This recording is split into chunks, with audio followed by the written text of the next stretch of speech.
बच्चों के नाचने, गाने, झूमने और जश्न मनाने के ऐसे अलग अलग वीडियो न सिर्फ गाजा से आ रहे हैं, बल्कि कुछ यही हाल इजराइल के तेल अवीव समेत अलग अलग इलाकों से भी आ रहे हैं। करीब 1.25 साल के बाद गाजा में एक बार फिर से खुशियां लौटने की उम्मीद जग चुकी है।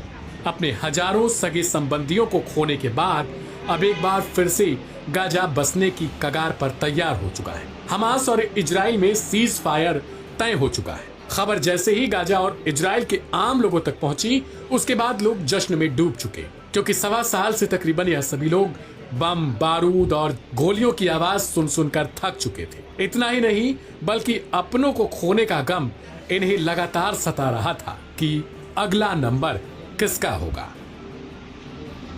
इजराइल और हमास ने गाजा में 15 महीने से जारी विनाशकारी युद्ध को रोकने के लिए संघर्ष विराम समझौते पर अपनी सहमति जता दी है। मध्यस्थों ने बुधवार को यह जानकारी दी।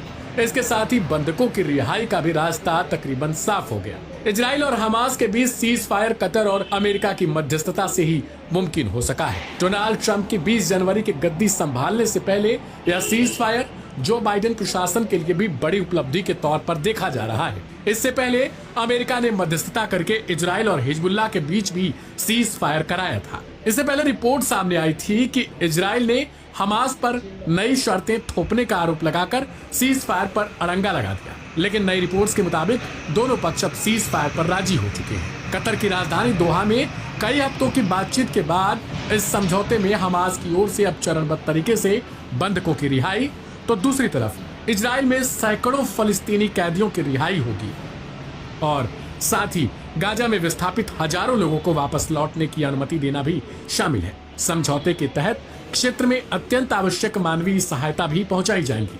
अमेरिका के 3 अधिकारियों और हमास के एक अधिकारी की तरफ से इस बात की पुष्टि की गई है कि समझौता हो चुका है। दोहा में मध्यस्थों द्वारा आधिकारिक घोषणा से पहले सौदे की रूपरेखा पर चर्चा करने वाले तीनों अमेरिकी अधिकारियों ने निजी रूप से भी यह जानकारी साझा की। समझौते को अभी इजरायली प्रधानमंत्री बेंजामिन नेतन्याहू के मंत्रिमंडल की मंजूरी की जरूरत होगी, लेकिन आने वाले दिनों में समझौते के प्रभावी होने की उम्मीद ज्यादा है। इस समझौते के तहत युद्ध को पहले 6 सप्ताह के लिए रोकने की उम्मीद है, जिसके साथ ही युद्ध को पूरी तरह समाप्त करने पर भी बातचीत शुरू हो जाएगी। हमास ने 7 अक्टूबर 2023 को इजराइल पर हमला किया था, जिसमें 1200 लोग मारे गए थे और 250 अन्य बंधक बना लिए गए। इसके बाद इजराइल ने जवाबी हमले किए, जिसमें फलस्तीनी स्वास्थ्य अधिकारियों के मुताबिक 46,000 से अधिक फलस्तीनी मारे गए। इसके अलावा गाजा की अनुमानित 90% आबादी विस्थापित हो गई और मानवीय संकट भी पैदा हो गया।